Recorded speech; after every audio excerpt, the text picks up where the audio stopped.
Time to dig a new foundation. I'm going to lay out this excavation cut. When I select a line, I can move the pole until the tablet reads 0. Or at least fairly close to 0. I don't get too accurate on an excavation. Then with 2 ends of the line marked, I can connect the dots and move on to the next line. For such a small footprint, this house requires quite the complicated dig.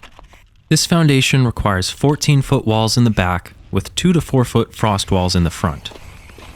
I designed this excavation to step here so that our frost wall footings just fit down below without taking away bearing from the upper footings. And while we don't dig the foundations ourselves, it's almost always in our scope of work to help lay out detailed excavations like these. Marking lines by measuring off of survey flags is a difficult feat, especially when the flags are halfway up the bank you see in the back there. So, that's where I come in. Spraying these lines guarantees that the excavation cut is exactly where I need it the first time. It helps the operator and helps us start sooner. And when I've finished marking the cut, I enter the dig elevation. At the top of the screen, the left number is the target, the right is the bottom of the pole elevation, and the difference is below. I like to mark this on the ground so the excavator knows roughly how deep to dig. And if you're wondering why I'm reading in metric but writing in imperial, it's because we do things a little weird here in Canada.